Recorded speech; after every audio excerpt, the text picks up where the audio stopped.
ಜನಗಳು ಮಾತಾಡ್ತಾರೆ, ಇದೆಲ್ಲ ಸುಳ್ಳಪ್ಪ ಹಂಗೆ ಹಿಂಗೆ ಅಂತಾರೆ. ಒಂದು ಗಾಳಿ ಮೈಯಲ್ಲಿದ್ದರೆ ಅದು ಕಣ್ಣು ಕಾಣಿಸ್ಲಿಕ್ಕಂದ್ರೆ ಇವರು ಇವಾಗ ಇದ್ದಾರೆ, ಸತ್ತೋದ್ಮೇಲೆ ಓಕೆ, ಇರೋ ಜನಗಳಿಗೂ ಅದು ಮೈಯಲ್ಲಿ ಬಂದ ತಕ್ಷಣ ಕಣ್ಣು ಕಾಣಿಸಲ್ಲ. ಕಿಚನಿಗೆ ಹೋಗ್ಬೇಕಂದ್ರೂ ನನಗೆ ಕಾಣಿಸ್ತಿರ್ಲಿಲ್ಲ, ಮನೇಲೇ ಇದ್ದು. ಒಳ್ಳೆ ಕುರುಡ್ರ ಮನೇಲಿ ಹಿಂಗೆ ಕೈ ಮುಟ್ಕೊಂಡು ಗೋಡೆ ಮುಟ್ಕೊಂಡು ಹೋಗ್ತಿದ್ರು, ಆ ಥರ ಹೋಗ್ಬೇಕಾಗಿತ್ತು. ಏನು ಸರಿಯಾಗಿ ಕಾಣಿಸ್ತಿರ್ಲಿಲ್ಲ. ಇದೆ ಅಂದರೆ ಎರಡೆರಡು ಕಾಣಿಸುತ್ತೆ, ಇದೆಲ್ಲ ಹೋಗ್ಬೇಕಂತ ಗೊತ್ತಾಗ್ತಿರ್ಲಿಲ್ಲ. ಅಲ್ಲಿ ಏನೂ ಇರ್ತಿರ್ಲಿಲ್ಲ, ಗೋಡೆ ಇರ್ತಿತ್ತು, ಗೋಡೆಗೆ ಹೋಗಿ ಹೊಡ್ಕೊಬಿಡ್ತಿದ್ದೆ. ಆಮೇಲೆ ಗೊತ್ತಾಗೋದು ಗೋಡೆಗೆ ಹೊಡೆದಿದ್ದೀನಿ ಅಂತ. ಐ ಚೆಕಪ್ ಎಲ್ಲ ಮಾಡಿದ್ದಾರೆ, ನಾರ್ಮಲ್. ಏನು ಟೆಸ್ಟ್ ಮಾಡಿದ್ರೂ ನಾರ್ಮಲ್ಲು. ಆಮೇಲೆ ಲಾಸ್ಟಿಗೆ ಇದು ಬ್ರೈನ್ ಬ್ಲಡ್ ಕ್ಲಾಟ್ ಆಗಿದೆ, 1% ಚಾನ್ಸ್ ಇದೆ, ಆಪ್ರೇಷನ್ ಮಾಡ್ತೀವಿ ಅಂದರು. ಅಣ್ಣ ಬೇಡ ಅಂತ ಹೇಳಿ ಇದು ಮಾಡಿ ಬದುಕೆಲ್ಲ ಕರ್ಕೊಂಡು ಹೋಗಿ ಅಂತ ಹೇಳಿಬಿಟ್ಟು 4 ವರ್ಷ ಆಯಿತು. ಅಣ್ಣ ಹಾಗೆ ಏನಾಗುತ್ತೆ ಮನೇಲಿ ಇದು ಮಾಡೋಣ ಅಂದ್ಬಿಟ್ಟು ನೋಡ್ತಾ ಯೂಟ್ಯೂಬಲ್ಲಿ ನಿಮ್ಮದು ವೀಡಿಯೋ ನೋಡಿ ಇಲ್ಲಿ ಕರ್ಕೊಂಡು ಹೋಗೋಣ ಅಂತ ಹೇಳ್ಬಿಟ್ಟು ಕರ್ಕೊಂಬಂದು ಇಲ್ಲಿ ಪರಿಹಾರ ಮಾಡಿ ಇವಾಗ ಸರಿ ಹೋಗಿದ್ದೀನಿ. ಇವಾಗೆಲ್ಲ ನನಗೆ ಎಲ್ಲ ಕ್ಲಿಯರಾಗಿ ಕಾಣಿಸುತ್ತೆ, ನಾನೇ ನನ್ನ ಕೆಲಸ ಮಾಡ್ಕೊಳ್ತಿದ್ದೀನಿ.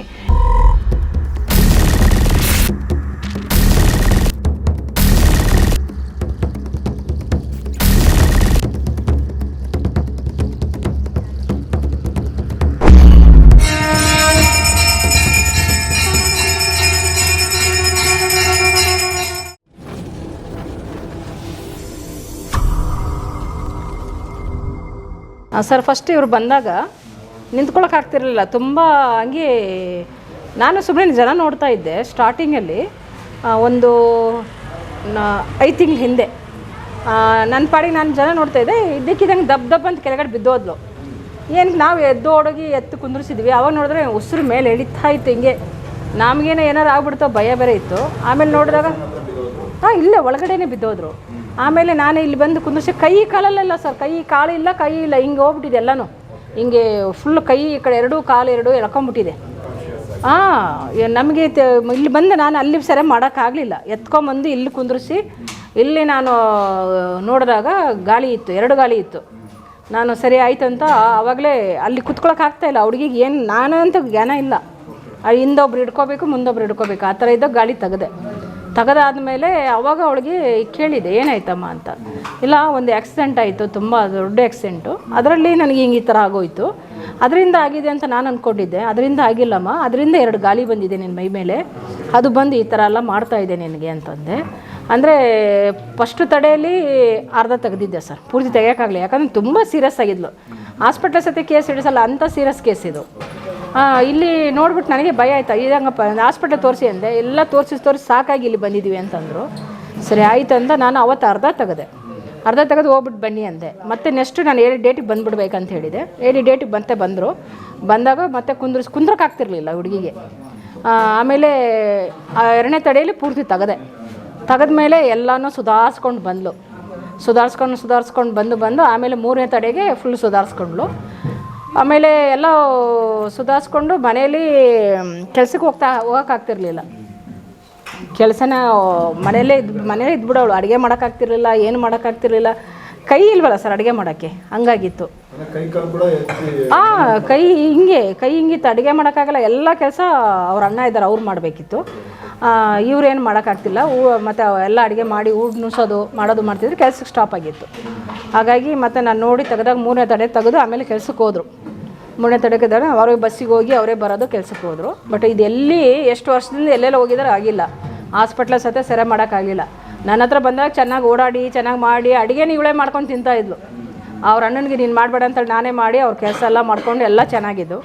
ಇವಾಗ ಏನು ಮಾಡಿದಿಲ್ಲ ಅಂದರೆ 3 ತಿಂಗಳಾಯ್ತಂತೆ, ಎಲ್ಲ ಬಿದ್ದು ಮತ್ತು ಕಾಲು ಮುರ್ಕೊಂಬಂದವಳು. ಆ ಕಾಲು ಮುರ್ಕೊಂಡು ಬಂದು ನನ್ನ ಹತ್ರ ಬರ್ಬೇಕು ತಾನೇ, ಬಂದಿಲ್ಲ. ಅವ್ರ ಅಣ್ಣ ಎಲ್ಲ ಊರಿಗೆ ಹೋಗಿದ್ರು ಅಂದ್ಬಿಟ್ಟು ಬಂದಿಲ್ಲ. ಇವಾಗ ಬಂದಿದ್ದಾರೆ. ಅದಕ್ಕೆ ಸರಿ ಆಯ್ತು, ಸರಿ ಮಾಡ್ತೀನಿ ಅಂತ ಹೇಳಿದ್ದೀನಿ.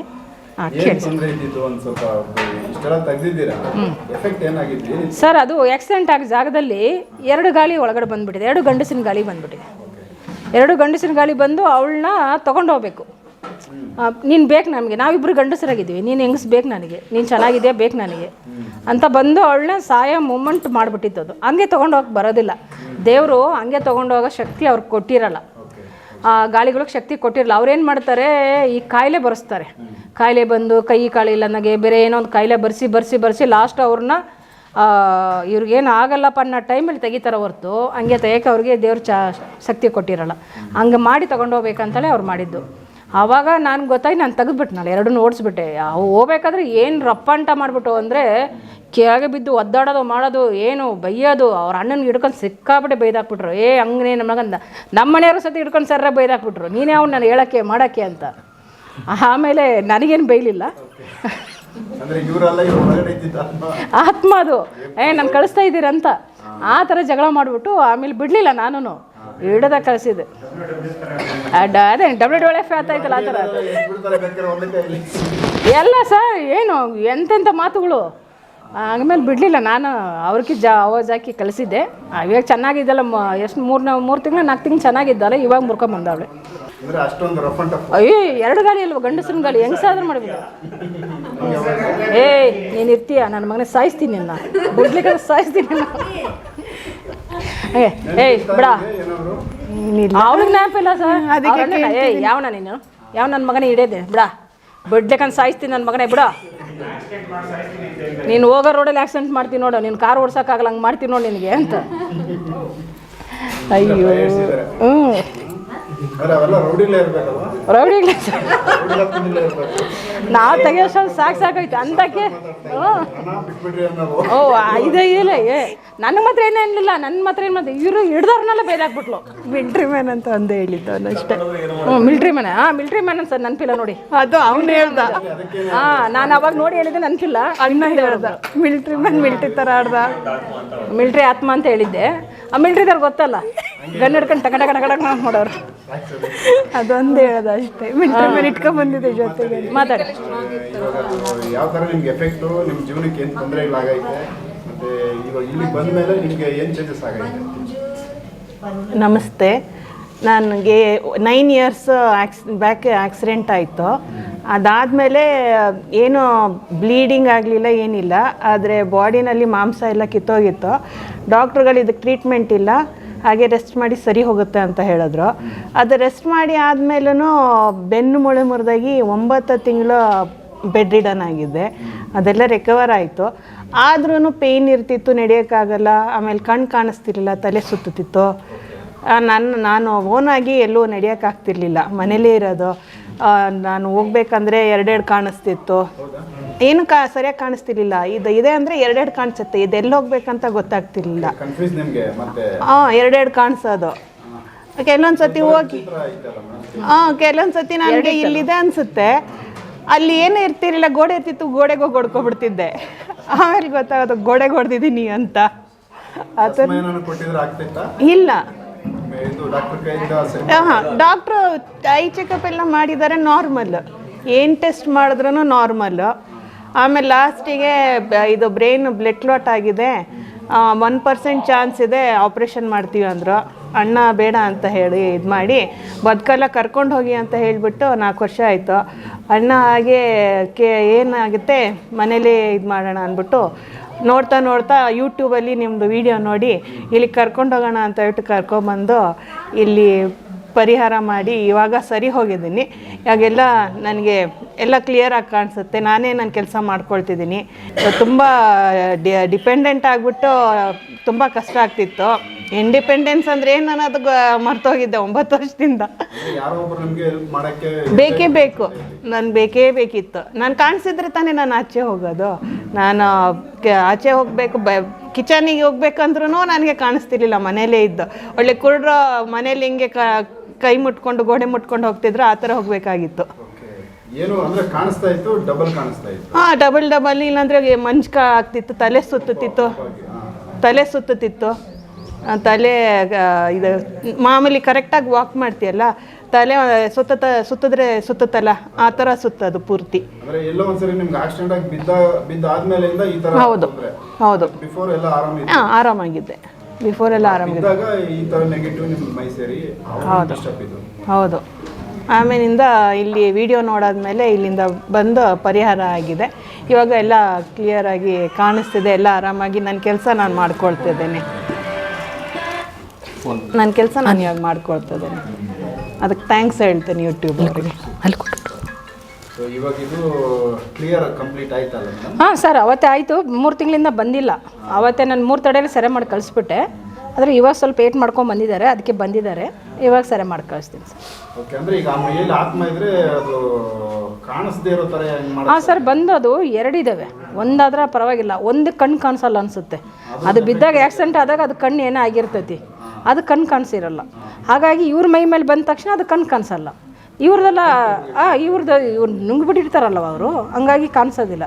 ಹಾಗಾಗಿ ಅದು ತೆಗೆದ ಮೇಲೆ ನೋಡಿ, ಅವಳೇ ಬಸ್ ಹತ್ಕೊಂಡು ಅವಳೇ ಹೋಗೋದೇನು, ಕೆಲ್ಸಕ್ಕೆ ಬರೋದು, ಆಮೇಲೆ ಅಡುಗೆ ಮಾಡೋದು, ಎಲ್ಲ ಪ್ರತಿಯೊಂದು ಕೆಲಸ ಅವಳೇ ಮಾಡ್ಕೊಂಡ. ಬಟ್ ಒಂದು ಜನಗಳು ಮಾತಾಡ್ತಾರೆ, ಇದೆಲ್ಲ ಸುಳ್ಳಪ್ಪ ಹಂಗೆ ಹಿಂಗೆ ಅಂತಾರೆ. ಒಂದು ಗಾಳಿ ಮೈಯಲ್ಲಿದ್ದರೆ ಅದು ಕಣ್ಣು ಕಾಣಿಸ್ಲಿಕ್ಕಂದ್ರೆ ಇವರು ಇವಾಗ ಇದ್ದಾರೆ, ಸತ್ತೋದ್ಮೇಲೆ ಓಕೆ. ಇರೋ ಜನಗಳಿಗೂ ಅದು ಮೈಯಲ್ಲಿ ಬಂದ ತಕ್ಷಣ ಕಣ್ಣು ಕಾಣಿಸಲ್ಲ. ಇದು ನಮ್ಮ ಥರ ಇವು ಕಣ್ಣು ಚೆನ್ನಾಗಿದೆ ಇವ್ರಿಗೆ. ಅವ್ರು ಸತ್ತೋದ್ರು ಕಣ್ಣು ಕಾಣಿಸಲ್ಲ ಅವ್ರಿಗೆ. ಅವ್ರ ಮೈ ಮೇಲೆ ಬಂದ ತಕ್ಷಣ ಇವ್ರು ಕಣ್ಣು ಕಾಣಿಸಲ್ಲ, ವರ್ಕ್ ಆಗಲ್ಲ. ಯಾಕಂದರೆ ಅಲ್ಲಿದ್ರೆ ತಾನೇ, ಇವ್ರಿಗಿದ್ರೆ ತಾನೇ ಕಾಯಿಲೆ ಅದು ವರ್ಕ್ ಆಗುತ್ತೆ. ಇವ್ರಿಗೆ ಆ ಕಾಯಿಲೆ ಇಲ್ವಲ್ಲ, ಅಯ್ಯೋ ಫುಲ್ ಆವರಿಸ್ಕೊಂಡ್ಬಿಟ್ಟಿರುತ್ತೆ. ಅದು ಆವರಿಸ್ಕೊಂಡಿದ್ಮೇಲೆ ಅದು ಫುಲ್ ಕಣ್ಣು ಕಾಣಿಸಲ್ಲ. ಅದೇ ಇವರು ಮೈಯೆಲ್ಲ ಇವ್ರಿಗೆ ಏನು ಮಾಡ್ತಾನೆ ಅಂತ ಜ್ಞಾನನೇ ಇರೋದಿಲ್ಲ. ನಾನು ಏನು ಮಾಡ್ತಾಯಿದ್ದೀನಿ ಅಂತ ಗೊತ್ತಿಲ್ಲ, ಊಟ ಮಾಡ್ತಿದ್ದೀನಿ ಅಂತ ಗೊತ್ತಿಲ್ಲ, ಎಲ್ಲ ಅದು ತಿಂತಾ ಇರುತ್ತೆ. ಏನು ಮಾಡಿದ್ರೆ ಅವು ತಿಂತಾ ಇರ್ತವೆ. ಇವ್ರಿಗೆಲ್ಲ ಏನು ಹೊಟ್ಟೆ ಹಸುವನೇದು ಇರೋದಿಲ್ಲ. ಸಣ್ಣಾಗ್ತಾ ಬರ್ತಾ ಇರ್ತಾರೆ. ಸಣ್ಣ ಮೈ ಸಣ್ಣಾಗ್ತಾ ಆಗ್ತಾ ಆಗ್ತಾ ಬಂದು ಕಡ್ಡಿ ಥರ ಆಗಿ ಆಮೇಲೆ ಲಾಸ್ಟ್ ತೆಗೆಯೋದು. ಊಟ ಎಲ್ಲ ಅವ್ರು ತಿಂತಾ ಇರ್ತಾರೆ. ಏನೇನು ಬೇಕೋ ಎಲ್ಲ ತರ್ಸ್ಕೊಂಡು ತಿಂತಾ ಇರ್ತಾರೆ. ಬಟ್ ಇವ್ರ ಮೈಯಾಗ ಅದು ಹೋಗಲ್ಲ, ಅವ್ರು ತಿಂತಾ ಇರ್ತಾರೆ, ಆರಾಮಾಗಿ ಎಂಜಾಯ್ ಮಾಡ್ತಾ ಇರ್ತಾರೆ ಅವರು. ಭಾಳ ವಿಚಿತ್ರವಾದ ಕೇಸುಗಳಿದ್ದಾವೆ ಸರ್, ಒಂದೊಂದಲ್ಲ. ಆದರೆ ಇದು ನಾವು ಈ ವಿಡಿಯೋಲಿ ಹೇಳಿದರೆ ಮಾತ್ರ ಜನಗಳಿಗೆ ಅದು ಅರ್ಥ ಆಗುತ್ತೆ. ಇಲ್ಲಾಂದರೆ ಇದೆಲ್ಲ ಮೂಢನಂಬಿಕೆ, ಇದೆಲ್ಲ ಆಗಿಲ್ಲ. ಹೌದು, ಸಾಕ್ಷಿ ಅವ್ರಿಗಾಗಿರೋ ಅನುಭವಗಳು ಅವರೇ ಶೇರ್ ಮಾಡ್ತಾವ್ರೆ. ಈಗ ಅಟ್ಲೀಸ್ಟ್ ಇರ್ಬೋದೇನೋ ಅಂತ ನಂಬಬೇಕು ಸರ್. ನಂಬಿದ್ರೇ ಜನ ಅದು ಗೊತ್ತಾಗುತ್ತೆ. ನಾಲ್ಕು ಜನಕ್ಕೆ ಇನ್ನೂ ಹೌದಪ್ಪ ನನಗೆ ಇದೇ ಥರ ಇದೆ ಅಂತೇಳಿ ಗೊತ್ತಾಗುತ್ತೆ. ನಾವು ಹೇಳ್ಲಿಕ್ಕಂದ್ರೆ ಮಾಡ್ಲಿಕ್ಕಂದ್ರೆ ಅದೇನು ಗೊತ್ತಾಗೋದಿಲ್ಲ ಅವ್ರಿಗೆ. ಬಿಡು, ಇದು ನಮ್ದು ಹಾಸ್ಪಿಟ್ಲ ಕಾಯಿಲೆ ಇರ್ಬೋದು, ನಂದು ಹಿಂದಿನ ಜನ್ಮ ಮಾಡಿದ ಕರ್ಮ ಇರ್ಬೋದು, ಹಂಗೆ ಇರೋ ಬಿಡು, ಹಂಗೆ ಇದ್ದು ಬಿಡೋಣ ಅಂತ ಇರುತ್ತೆ. ಯಾವಾಗ ನಾವು ಇದೆಲ್ಲ ನಾವು ಒಬ್ರು ಕುಂದ್ರಿಸ್ಕೊಂಡು ಈ ಥರ ಆಯಿತು ಅಂತ ನಾವು ಹೇಳಿದ ಮೇಲೇ ಅವ್ರಿಗೆ ಹೌದು ನನಗೆ ಈ ಥರ ಹೋದರೆ ಒಂದ್ಸರಿ ನಾನು ಚೆಕ್ ಮಾಡಿಸ್ಕೊಂಡ್ರೆ ಗೊತ್ತಾಗುತ್ತೆ, ಇದು ಹಾಸ್ಪಿಟ್ಲದಲ್ಲ, ಗೊತ್ತಾಗುತ್ತೆ ಅವ್ರಿಗೆ. ಎಷ್ಟೋ ಜನ ಇದ್ದಾರೆ ಸರ್, ಎಷ್ಟೋ ಜನ ಹಿಂದಿನ ಜನ್ಮ ಮಾಡಿದ ಕರ್ಮ ಬಿಡು ಅಂದ್ಕೊಂಡು ಎಷ್ಟೋ ಜನ ಅವರೇ ಇದ್ದಾರೆ. ಕೆಲವರಿಗೆ ಮಿಡ್ಲಲ್ಲಿ ಇವಾಗ ಚೆನ್ನಾಗಿ ಕಾಣಿಸ್ತಾ ಇರುತ್ತೆ, ಮಧ್ಯ ವಯಸ್ಸಲ್ಲೋ ಇಲ್ಲ ಎಲ್ಲೋ ಒಂದ್ ಕಡೆ ಮಿಡ್ಲಲ್ಲಿ ಈ ತರ ಅಪ್ರಾಪ್ಟ್ ಆಗಿ ಕಣ್ಣು ಕಾಣಿಸ್ದೇನೆ ಡಿಸ್ಟರ್ಬ್ ಆದ್ರೆ ಆರೋಗ್ಯದಲ್ಲಿ ಅವು ಇಂಥವುಗಳದೇ ಸಮಸ್ಯೆ ಯಾವ್ದೋ ಬಂತು. ಹೌದೌದು, ಇಂಥದೇ ಸಮಸ್ಯೆ ಇಲ್ಲ, ಇದು ಯಾವ್ದೋ ಕರ್ಮ ಅಂತ ಅಂದ್ಬಿಟ್ಟು ಸುಮ್ಮನೆ ಅವ್ರು ಅನುಭವಿಸಿದ್ರೆ ಇಡೀ ಜೀವನ ಅವ್ರು ಹಂಗೆ ಫುಲ್ ಹಂಗೆ ಇರಬೇಕು, ಸಾಯೋವರೆಗೂ ಹಂಗೆ ಇರಬೇಕು. ಅದಕ್ಕೆಲ್ಲ ಇದು ಮಾಡ್ಕೋಬೇಡಿ. ಇಂಥದ್ದೆಲ್ಲ ಬಂದು ಒಂದು ಟೈಮು ಇದೆಯೋ ಇಲ್ವೋ ಚೆಕ್ ಮಾಡಿಸ್ಕೊಳ್ಳಿ. ಚೆಕ್ ಮಾಡಿಸ್ಕೊಂಡಾಗಲೇ ಗೊತ್ತಾಗೋದು ಇದು ಗಾಳಿದ, ಇದು ನಿಮ್ದ, ಇಲ್ಲ ಹಿಂದಿನ ಜನ್ಮ ಕರ್ಮದ್ದ ಅಂತ ಗೊತ್ತಾಗುತ್ತೆ. ನೀವು ಹಂಗೆ ಹಾಸ್ಪಿಟ್ಲ ತೋರಿಸ್ಕೊಂಡು ಕುತ್ಕೊಂಡಿದ್ರೆ ಪ್ರಯೋಜನ ಇಲ್ಲ. ಒಂದ್ಸರಿ ಬಂದು ಚೆಕ್ ಮಾಡ್ಕೊಂಡು ಕ್ಲಿಯರ್ ಮಾಡ್ಕೊಳ್ಳಿ. ನಾನೊಂದು ಮಾತಾಡಬೇಕು, ಅವರೊಂದು ಮಾತು. ನನಗೆ ಮಂತ್ಲಿ ಒನ್ಸ್ MRI ಸ್ಕ್ಯಾನ್ ಮಾಡಿಸ್ತಿದ್ರು. ಬ್ಯಾಕ್ ಫುಲ್ ಪ್ರಾಬ್ಲಮ್ ಇದೆ ಅಂತ ಹೇಳ್ಬಿಟ್ಟು ಡಿಜನ್ರೇಷನ್ ಆಗ್ತಿತ್ತು. ಅಮ್ಮ ಹೇಳಿದ್ರೆ ಅದು ಬೆನ್ನಲ್ಲಿ ಕೂರಿದೆ ಅಂತ. ಅದು ತೆಗೆದ್ಮೇಲೆ ಈಗ ಯೂಶಲಿ 40 ಇಯರ್ಸ್ ನನಗೆ, ಈ ಏಜಿಗೆ ಡಿಜನ್ರೇಟ್ ಆಗಿರೋದು ಕ್ಲಿಯರ್ ಆಗಲ್ಲ, ರಿಕವರ್ ಆಗ್ತಿದೆ, ಬೋನ್ ಕೂಡ್ಕೊಳ್ತಿದೆ. ಡಾಕ್ಟ್ರು ಹೇಳಿದ್ರು ಬಿದ್ದಾಗಿರೋದು ಅದು ಡಿಜನ್ರೇಷನ್, ಅದು ಅಮ್ಮ ಹೇಳಿದ್ರು ಗಾಳಿ ತಿನ್ಕೊಳ್ತಿದೆ ಮೂಳೆನ ಅಂತ ಹೇಳಿದ್ರು. ಮೆಡಿಕಲಿ MRI ತೋರಿಸಿದಾಗ ಡಿಜನ್ರೇಷನ್ ಅಂತ ಹೇಳಿದ್ದಾರೆ. ಇವಾಗ ಲಾಸ್ಟ್ ಮಂತ್ MRI ಮಾಡಿಸಿದೆ.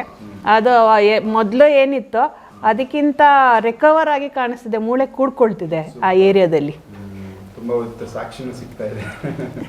ಇದೆ ಸರ್, ಅದನ್ನೆಲ್ಲ ನೋಡಬೇಕು. ಹಾಸ್ಪಿಟ್ಲದೇ ಅಂದ್ಕೊಂಡು ಕೂತ್ಕೊಂಡಿದ್ರೆ ನಾನು ಒಂದೊಂದು ಸೇರ್ಕೊಂಡು ಬೆಳ್ಕೊಂಡು ಹೋಗುತ್ತೆ ಹೊರತು ಅದಕ್ಕೆ ಕಮ್ಮಿ ಆಗಲ್ಲ. ವೀಕ್ಷಕರಿಗೆ ಏನು ಅಂದರೆ ಮೆಡಿಕಲ್ ಅಂತ ಹೇಳ್ಬಿಟ್ಟು ನಾವು ಇದು ಮಾಡಿದ್ರೆ ಆಕ್ಸಿಡೆಂಟ್ ಆದಮೇಲೆ ಇಲ್ಲಿ ಬಂದು ಒಂದು ಸತಿ ಕೇಳ್ಕೊಂಡ್ರು ಒಳ್ಳೆಯದು. ಯಾಕಂದರೆ ಈ ಥರ ಗಾಳಿ ಇದೆ ಅಂದರೆ ಡಾಕ್ಟರ್ಗಳಿಗೆ ಗೊತ್ತಾಗಲ್ಲ. ಸೊ ಇದು ಮಾಡಿಕೊಂಡು ಮೆಡಿಕಲ್ಲು ಮಾಡಿಕೊಂಡ್ರೆ ಬೇಗ ಗುಣಮುಖ ಆಗ್ತಾರೆ ಅಂತ ಹೇಳಕ್ಕೆ ಇಷ್ಟಪಡ್ತಾರೆ. ಅವಳು ಸಾಯಮ್ಮ ಡಾಕ್ಟ್ರು ಬಂದು ಇನ್ನೂ ಬದುಕಲ್ಲ, ಇವಳು ಸಾಯ್ತಾಳೆ ಅಷ್ಟೇ, ಕರ್ಕೊಂಡು ಹೋಗ್ಬಿಡಿ ಅಂತ ಹೇಳ್ಬಿಟ್ಟಿದ್ದಾರೆ. 1 hour ಟೈಮ್ ಕೊಟ್ಬಿಟ್ಟು ಕರ್ಕೊಂಡೋಗಿ ಇನ್ನು ಬದುಕಲ್ಲ ಅಂತ ಹೇಳಿ ಕಳಿಸಿದ್ದಾರೆ. ಅಂತ ಡಾಕ್ಟ್ರಿಗೆ ನಾವು ಸವಾಲಾಗಿ ತೆಗ್ದಿದ್ದೀವಿ ಸರ್. ಇವಾಗ ಅವ್ರ ಹತ್ರನೇ ಹೋಗಿ ತೋರಿಸ್ಬೇಕು ಈಗ ಇವರು. ಹೆಂಗಮ್ಮ ಬದುಕಿದೆ ಅಂತ ಕೇಳ್ತಾರೋ. ಹಿಂಗೆ ಹೇಳ್ಬಾರ್ದು. ಅಲ್ಲ ಮತ್ತೆ ಹೌದು ಕೇಳ್ತಾರೆ, ಯಾಕಂದ್ರೆ 1 ಅವರ್ ನೀವು ಬದುಕಲ್ಲ ಕರ್ಕೊಂಡೋಗಿ ಅಂತ ಹೇಳಿದವ್ರನ್ನ ಇವಾಗ ನಾವು ಇಲ್ಲಿ ಸೆರೆ ಮಾಡಿದ್ದೀವಲ್ಲ, ಇವಾಗ ಮತ್ತೆ ಚೆಕ್ ಮಾಡಿಸ್ಬೇಕು ಅವ್ರ ಹತ್ರ, ನೀನು ಹೆಂಗಮ್ಮ ಬದುಕಿದೆ ಅಂತ ಕೇಳ್ತಾರೆ. ಹೌದು, ಅದು MRI-ನಲ್ಲೇ ಇವಾಗ ರಿಕವರಿ ಮೂಳೆ ಕುಡ್ಕೊಳ್ತಿದೆ, ಅದೇ ಮೂಳೆ ಕೊಡ್ಕೊಳ್ತಿದೆ. ಇದು ಸೈನ್ಸ್ಗೆ ಮೀರಿದ್ದು. ಹೌದು ಸರ್, ಡಾಕ್ಟ್ರಿಗೆ ಗೊತ್ತಿಲ್ಲದೆ ಇರೋ ಇದೆಲ್ಲ ನಮ್ದು ಹಳೇ ಕಾಲದಲ್ಲೇ ಋಷಿಮನಿಗಳೆಲ್ಲ ಕಂಡುಹಿಡಿದ್ರದು, ಅಲ್ಲಿಂದ ಬಂದಿರೋದು ವಿದ್ಯೆ ಮಾತು, ಇದು ಅರ್ಧಕ್ಕೆ ಬಂದಿರೋದಲ್ಲ. ಅಂದ್ರೆ ಅವ್ರ ಗಮನಕ್ಕಿನ್ನ ಬಂದಿಲ್ಲ ಅಷ್ಟೇ, ಜನಗಳಿಗೆ ಅರ್ಥ ಮಾಡ್ಕೊತಾ ಇಲ್ಲ ಇನ್ನೂ ಅಷ್ಟೇ. ಓಕೆ, ಒಳ್ಳೇದಾಗಿ. ಥ್ಯಾಂಕ್ ಯು, ನಮಸ್ತೆ.